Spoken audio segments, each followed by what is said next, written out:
Bonjour à toutes et à tous et bienvenue à ce nouveau Good Morning Market.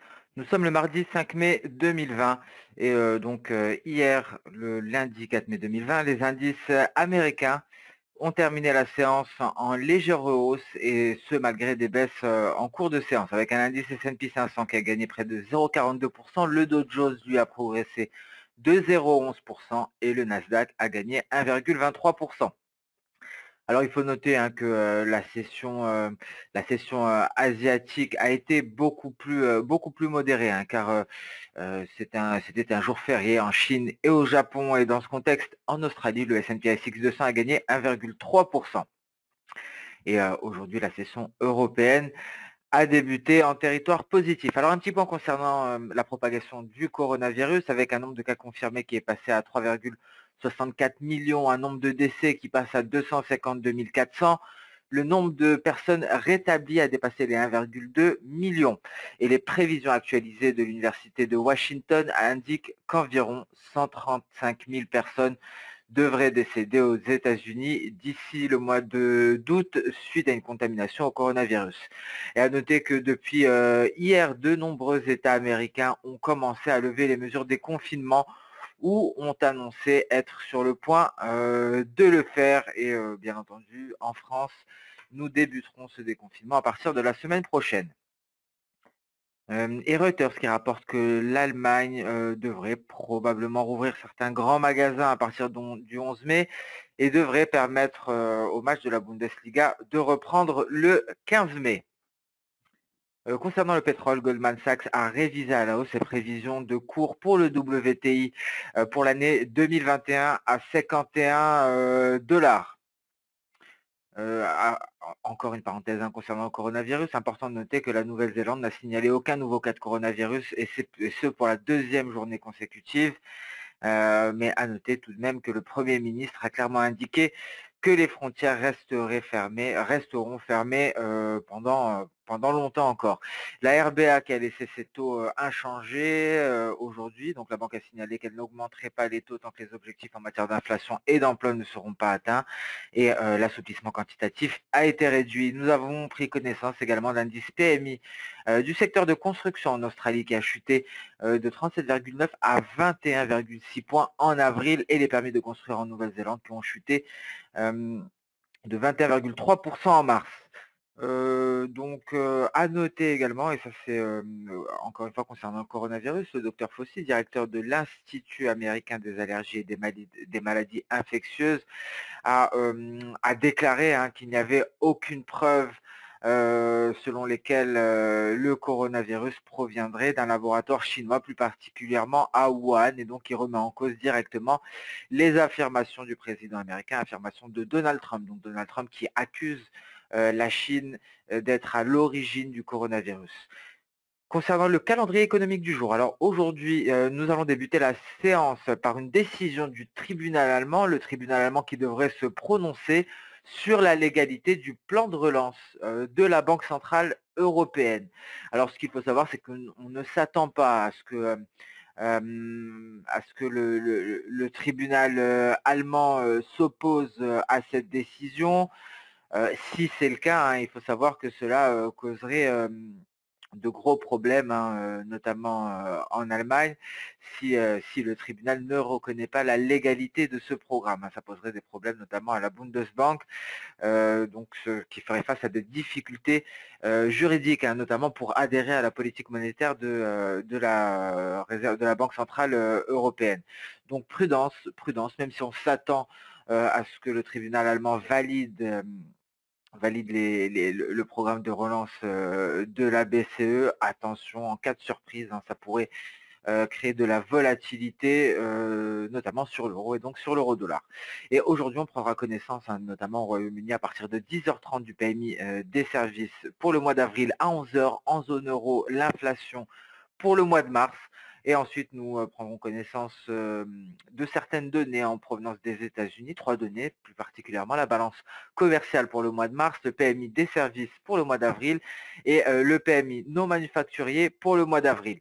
Et nous terminerons cette séance par le rapport de l'API sur les stocks de pétrole brut aux États-Unis, stock hebdomadaire. Nous en prendrons donc connaissance à partir de 22h40. On s'attend à une constitution des stocks à hauteur de 5,5 millions de barils. Et aujourd'hui, ce sera une séance également marquée par les résultats d'entreprise. Donc le balai des résultats se poursuit, notamment avec Walt Disney, après la fermeture du marché, Activision Blizzard. Après la fermeture du marché, Beyond Meat également, après la fermeture du marché américain, Electronic Arts après la fermeture du marché américain, et enfin dans le secteur pétrolier, Marathon Petroleum avant l'ouverture, Occidental Petroleum après la fermeture. Donc voilà pour les communiquer les résultats d'entreprises importants, donc dans le secteur des jeux vidéo avec Activision Blizzard et Electronic Arts, et également le secteur pétrolier avec Marathon Petroleum, Occidental Petroleum et Walt Disney après la fermeture du marché, et Regeneron Pharmaceutical également. Donc nous allons à présent passer sur la plateforme X Station 5. Nous allons débuter par les indices boursiers. Les indices boursiers donc, qui se sont repliés. Donc devant vous, le DAX en représentation hebdomadaire. Nous allons passer directement sur le DAX en journalier. Le DAX qui est toujours à l'intérieur de son nuage, en dessous des 10 713 points. Des perspectives qui restent baissières. Attention tout de même à tout franchissement des 10 713, on va dire 10 715. Cela pourrait permettre au DAX d'aller rallier ici ce palier de SSB, très exactement à 10 900 points. Donc pour l'heure, des perspectives baissières, en tout cas au vu du journalier. En journalier, si on franchit la ligne de force NT, ce serait pour aller chercher le plat de SSB et donc le seuil psychologique des 10 900 points. Donc prudence tout de même. Pour aujourd'hui, nous avons entre-temps une résistance intermédiaire à noter sur le DAX aux alentours des 10 800. C'est notre Tenkan en palier, très exactement à 10 787 points. Donc ça, c'est pour le DAX en données journalières que nous allons affiner en données H4. Très intéressant en données H4 de constater ici, après être allé chercher la ligne de force N du bout de cette mèche supérieure, nous avons assisté à ce repli, un gap baissier, gap breakaway qui nous place en dessous d'F3. Et actuellement, F3 donc, semble attirer les cours. En données H4, le DAX reste aux alentours d'F3 et F3 en données H4, en tout cas, nous donnerait le signal de baisse, le signal de baisse pour aller chercher les prochains niveaux, notamment les 10 254. Mais F3 est renforcé par notre nuage, c'est ce que l'on peut constater très exactement hein, sur cette zone. Nous avons un nuage qui vient renforcer F3, donc assez difficile de s'en affranchir. Tout franchissement d'F3 pourrait venir de pair avec un franchissement des 10 576, permettant ainsi la poursuite du repli. Une résistance est à noter, donc c'est les 10 852 à 50 points, donc du seuil psychologique à 10 900. Ce niveau que nous avons décelé en journalier qui correspond à notre plat de SSB, donc 10 900 points, le seuil psychologique. Juste avant les 10 900 points, nous avons ce palier de Kijun pour freiner une éventuelle percée haussière. Donc, des perspectives baissières, tant que nous sommes en dessous des 10 855 en données H4, en données H1. Alors que nous dit le H1, nous sommes actuellement en H1 au contact ici au contact d'une résistance que l'on peut constater à 10 650. C'est la résistance qu'il faudra franchir pour pouvoir aller chercher les 10 772 points. Donc je vois on assiste en ce moment même à un échec, à un test, vu une petite mèche en cours de formation. Donc prudence et en cas de franchissement, à noter ici ce nuage, l'épaisseur du nuage notamment. Je vous rappelle que le nuage est une résistance. À noter ce palier qui correspond à un palier de SSB, mais également un palier de Kijun. On retrouve ce niveau des 10 850. Qui est un palier de Kijun en H4 et qui correspond à un palier de SSB, mais également un palier de Kijun en H4. Donc clairement, le franchissement des 10 850, en tout cas en données H1, pourrait peut-être permettre d'anticiper un pullback, car je vous rappelle que depuis la sortie Ici, on peut le constater, depuis la sortie du biseau ascendant par le bas, il n'y a pas eu de pullback sur la borne inférieure.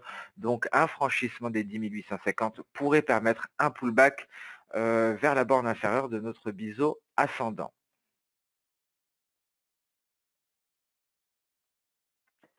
Nous allons passer à présent sur le CAC 40. CAC 40 en données journalières. Le CAC 40 en données journalières est très intéressant car elle fait face à une résistance à l'image du Dow Jones en données journalières. C'est pour cela qu'après le CAC 40, nous allons passer directement sur le Dow Jones. Donc le CAC 40, la résistance, c'est la SSA, le bas de son nuage, et le support, c'est simplement la Kijun à 4400 points. On peut déterminer un range ici sur le CAC 40, du coup, les 4460 et les 4400 points. Donc un range de 70 points ici pour le CAC 40. Tout franchissement en données journalières, toute intégration dans le nuage nous permettrait peut-être d'aller rallier les 4515. 4515, c'est la Tenkan. Je vous rappelle que lorsque nous sommes dans le nuage, c'est au vu d'Ishimoku, les prix sont à l'équilibre. Donc ça, c'est pour le journalier, le CAC 40 qui fait face à sa SSA. Très rapidement, le Dow Jones en données journalières, lui, fait face à sa SSV. Il est en train de tenter de s'en affranchir à l'heure actuelle. Donc, en données journalières, Dow Jones et CAC 40 font face à des résistances qui font partie du nuage. Donc, la SSA pour le CAC 40, la SSB pour le Dow Jones. Le CAC 40 en données H1 progresse à la hausse avec pour cible le seuil psychologique à 4500 points. Donc c'est le niveau à aller chercher pour le CAC 40. Tout franchissement de ce niveau pourrait nous permettre d'aller rallier les 4560 points. 4560 points, ce qui devrait venir de pair avec un franchissement de la Tenkan et donc nous rapprocher ici d'une résistance que l'on retrouve également en données journalières qui est définie par un palier de Kijun aux portes des 4560, 4574 points très exactement. Donc en cas de perspective haussière ici, l'objectif pour le CAC 40 sera de rallier ces précédents points hauts marqués le 28 avril et plus particulièrement les 4560. En revanche, tout passage sous les 4410 serait baissier et remettrait d'actualité les différents niveaux issus de ce N baissier. Car je vous rappelle, donc un N baissier d'ailleurs que je vais mettre en gras pour une meilleure visibilité. Je vous rappelle qu'à partir du moment où nous franchissons la première ligne de force, cela invalide l'éventualité de la poursuite de ce mouvement, de ce N baissier qui aurait pu se finaliser à la ligne de force E à 4293. Donc le franchissement de cette première ligne de force V nous invalide ce N baissier. Donc le prochain objectif nous est donné par le prochain élément légèrement au-dessus des 4500 points. Donc pour l'heure, tant que nous sommes au-dessus des 4455 environ, des perspectives haussières à très court terme, si on repasse en dessous de V ici, on reprend les différents objectifs de ce N baissier pour le CAC 40 et je vous rappelle que les objectifs aussi nous seront donnés par le nuage, par les différents éléments assez psychologiques. Avant cela, donc la Kijun et par la suite notre nuage. On passe à présent sur le Dow Jones qui lui est confronté à sa SSB en données journalières. Alors en données intraday, il se situe à l'intérieur de son nuage et pourrait tenter, en cas de poursuite de la hausse, de rallier ici le seuil psychologique des 24 000 points. Donc c'est peut-être l'objectif aujourd'hui pour le Dow Jones d'aller rallier ce seuil psychologique. Il faut noter tout de même que les perspectives restent baissières pour le moment. Un franchissement éventuellement des 24 330 permettrait donc de renforcer des perspectives haussières cette fois-ci en direction des récents sommets, légèrement au-dessus des 24 705. Pour l'heure, le Dow Jones pourrait s'attaquer aux 24 000 points, des perspectives qui deviendront haussières donc à court terme en cas de franchissement de ce niveau.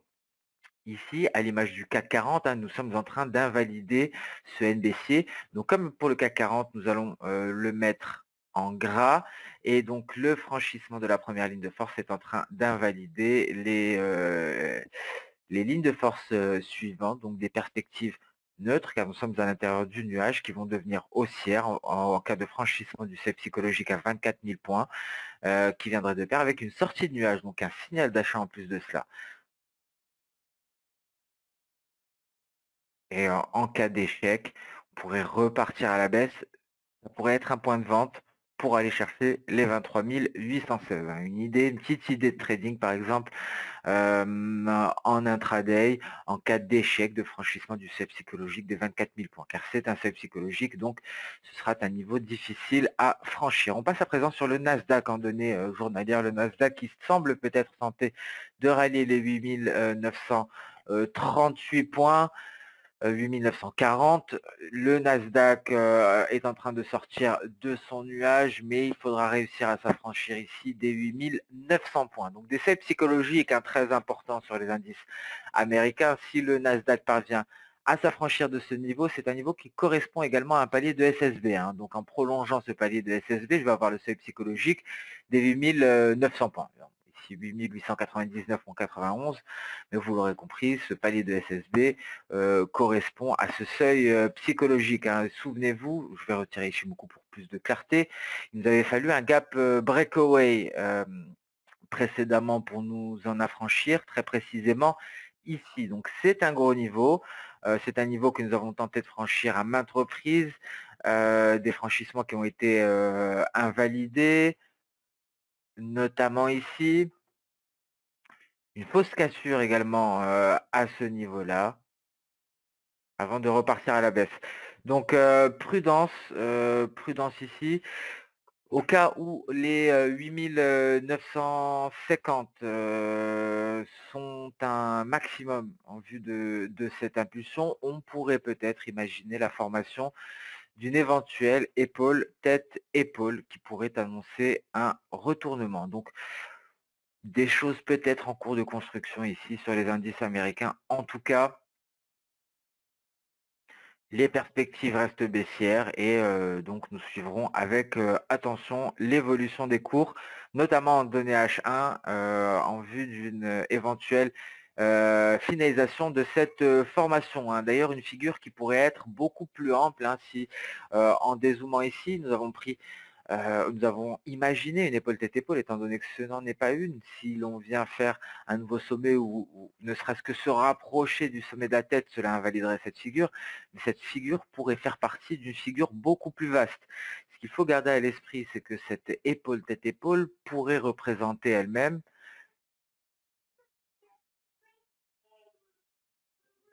cette épaule tête-épaule pourrait représenter elle-même la tête d'une épaule tête-épaule beaucoup plus large en cours de formation. Donc c'est ce qui pourrait être intéressant de constater par la suite. Donc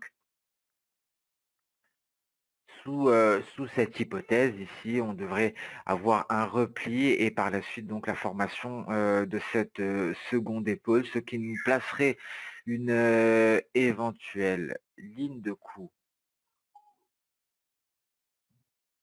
Ce ne sont bien entendu que des hypothèses, mais au vu de cette formation, donc nous préparons d'ores et déjà le terrain et donc on aurait une ligne de coup aux alentours des 8330 points. Donc ici, éventuellement, si on ne parvient pas à s'affranchir des 8950, on peut imaginer éventuellement un repli en direction de la ligne de coup pour finaliser la tête et ici un rebond pour repartir à la hausse et aller dessiner une seconde épaule et la cassure à ce niveau-là, une cassure hypothétique d'une ligne de coup qui elle-même est hypothétique étant donné qu'il n'y a aucune figure pour le moment, et la cassure de la ligne de coup pourrait nous permettre donc de poursuivre à la baisse. Donc voilà pourquoi il est très intéressant actuellement de suivre avec attention les indices américains que ce soit d'un point de vue journalier, car à titre d'exemple, nous l'avons abordé, le Dow Jones fait face à une importante résistance, le CAC 40 également, d'ailleurs des résistances qui ont d'ores et déjà été franchies en une quinzaine de minutes. Reste à voir si le franchissement va être validé ou si nous allons assister à la formation d'une mèche supérieure. L'intraday également a toute son importance, car on pourrait imaginer ce genre de formation qui pourrait être annonciateur d'un retour à la baisse. Et c'est quelque chose que l'on pourrait constater également sur d'autres indices. Alors après avoir abordé le Dow Jones, le Nasdaq, à présent le S&P 500 en données journalières hein, qui tente de franchir certaines cannes, peut-être pour aller chercher ici le seuil psychologique des 2900 points. Le S&P 500 en données H1 pourrait tenter ici de sortir de son nuage par le bas. Lui aussi a invalidé son NBC car il franchit le V. Invalider son NBC, c'est une façon de parler car il faut noter tout de même que le S&P 500 est allé chercher la dernière ligne de force, donc il a finalisé son N. Contrairement à d'autres indices. Donc c'est une invalidation certes, mais après avoir marqué les différentes lignes de force. Donc ici, prudence à toute sortie par le haut. Pour l'heure, hein, les perspectives restent baissières. Et une sortie du nuage par le haut nous ramènerait des perspectives haussières à court terme en direction des 2888. Tout franchissement des 2888 nous permettrait d'aller rallier ce fameux seuil psychologique des 2900 points, seuil psychologique que nous avons pu déterminer ici en données journalières. Hein. C'était notre support à ce niveau-là, le support qui a permis le premier rebond pour aller tester notre Kijun, donc le premier retour en dessous de mine depuis le repli avant l'accélération baissière. Donc on revient à présent à nouveau sur ce niveau, un niveau très important sur le S&P 500. Donc voilà pour les indices européens et les indices américains. Nous allons passer sans plus tarder sur les matières premières. Nous allons débuter par le gold qui continue de déployer, qui continue d'osciller à l'intérieur de son triangle symétrique. Il se situe actuellement en dessous de l'apex. Il est allé chercher très exactement, il est au niveau très exactement de sa Kijun à l'heure actuelle, 1696. Donc au-dessous, en dessous de l'apex, en dessous des 1700 points. À noter ici, et c'est un fait important, en cas de nouveau test de la borne inférieure de ce triangle symétrique, cela pourrait être annonciateur d'une sortie par le bas. On en a parlé très exactement à ce niveau-là. Nous en avons parlé lorsque les cours ne sont pas parvenus à franchir le nuage et sont repartis à la hausse. En cas d'incapacité de tester la borne inférieure après avoir testé la borne supérieure, et d'un retour vers, encore une fois, cette borne supérieure, cela nous donne un indice d'une éventuelle sortie par le haut. C'était le cas à ce niveau-là. À présent, les choses ont changé. Donc, c'est l'inverse. Nous avons testé la borne inférieure ici et il y a eu un refus de sortir du nuage en données H4. Donc, pour l'heure, une incapacité d'aller tester à nouveau la borne supérieure du triangle symétrique et un retour à la baisse. Heureusement, la Kijun tient les cours. En cas de test de la borne inférieure, on pourrait même assister à une sortie par le bas, car il y aurait eu une incapacité d'aller tester la borne supérieure après avoir testé la borne inférieure. Donc ici, test de la borne inférieure. On ne parvient pas à aller jusque-là, on est stoppé ici. Et donc, on pourrait en sortir par le bas, ce qui nous ramènerait à répliquer la hauteur du triangle, donc 85 points à partir de la sortie, et donc un repli qui pourrait se prolonger jusqu'au 1590, donc en dessous des 1600 points. Donc prudence en tout cas pour le gold pour le moment.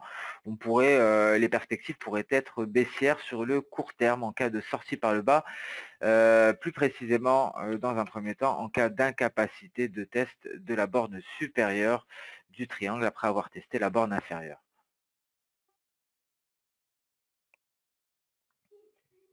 Et le pétrole WTI qui a réagi bien entendu favorablement aux nouvelles perspectives à hauteur de 51 $ pour l'année 2021. Donc des perspectives à court terme qui restent haussières pour le pétrole. Dans l'attente des stocks hebdomadaires de brut avec une résistance à 25,18, une zone de résistance entre 25,18 et 25,42. Donc c'est un objectif pour les acheteurs, c'est un objectif de court terme, c'est un point de vente également. Pourquoi? Car c'est une résistance, tout franchissement de cette résistance en revanche, serait un signal d'achat. On devrait aller chercher la ligne de force NT de ce N, donc c'est la première ligne de force d'invalidation. C'est le niveau qu'on pourrait aller chercher en cas de franchissement de cette zone, ce qui nous permettrait d'envisager un retour vers les 27,40 $. Donc voilà les objectifs haussiers de court terme pour le WTI. En cas de franchissement de cette zone de résistance, l'objectif est à 26,24. En cas de franchissement de 26,24, on irait aller chercher les 27,35. En revanche, on pourrait, le WTI pourrait faire preuve de faiblesse au contact de cette résistance. Ce serait donc une opportunité de vente avec pour objectif un objectif légèrement au-dessus des 23 $. Donc ce qui pourrait être extrêmement intéressant, donc ce qui nous donne une amplitude assez élevée. Donc un WTI sur le court terme à la croisée des chemins lorsque les tensions sont toujours omniprésentes, que ce soit par rapport au stock ou par rapport à la production. Donc prudence sur les pétroles, un mouvement aussi de court terme avec plusieurs résistances à aller franchir avant de rallier l'extrême borne supérieure du range dans lequel évolue le WTI. On pourrait déterminer un range avec plusieurs degrés, plusieurs bornes, si je puis dire. Et donc, un franchissement de cette zone pourrait permettre un éventuel retour vers l'extrême borne supérieure du range dans lequel évolue le WTI depuis le 17 mars. Nous allons à présent passer sur le marché d'échange en vue de mettre un terme à ce Good Morning Market. Nous avons fait donc un tour d'horizon de tous les marchés avec un dollar américain en petite hausse en ce début de séance, toujours à l'intérieur de son nuage et qui fait face à des résistances, notamment sa Kijun. Cependant, une hausse qui pourrait se poursuivre et permettrait le franchissement pour l'euro-dollar de ce niveau, le support en cours de test, actuellement les 1,0892 avant d'aller chercher les 1,0870. Donc l'euro-dollar qui est sur une zone de support en cas de franchissement de celle-ci, ce qui équivaudrait donc à un franchissement de la Kijun par le dollar index et un dollar index qui se dirige tout droit vers sa Tenkan, donc ce qui permettrait ici à l'euro-dollar un retour en direction des 1,0823. Et l'AUD NZD ici qui repart à la hausse et qui pourrait tenter de s'affranchir des 1,0655 en vue d'aller chercher les 1,0750. L'AUD-USD également est en train de s'attaquer à une forte zone de résistance après avoir invalidé son franchissement. En cas de validation de franchissement de cette zone, ce serait pour aller chercher le seuil psychologique à 0,67. Et nous pourrions donc même tracer ici, vous l'aurez compris, une vague intermédiaire. Voilà, qui nous permet donc de déterminer la prochaine zone de résistance qui pourrait freiner l'AUD-USD dans sa progression en direction des 0,67. Donc on attend tout d'abord un franchissement définitif d'NT à 0,64 720 nous permettant de nous affranchir de cette zone de résistance et d'aller rallier la prochaine. L'objectif de long terme étant à 0,67 sur l'AUD-USD. Et le GBP-USD qui reste toujours en dessous de ces 1,24 donc après avoir testé les 1,26, on repart à la hausse encore une fois pour une nouvelle tentative des 1,26 en vue d'aller rallier la ligne de force N, les 1,27 et seul le franchissement de cette ligne de force N pourrait nous permettre d'aller rallier enfin les niveaux du 26 février. Je vous rappelle que le GBP-USD a connu un repli pratiquement sans précédent depuis les années 80. Et donc actuellement, nous faisons face, nous sommes pratiquement à mi-chemin du retracement de ce repli et pour l'heure, les 1,2484 font office de résistance et ce palier de SSB qui est la résistance avant ce palier de Kijun en vue de poursuivre à la hausse avec pour objectif les 1,30.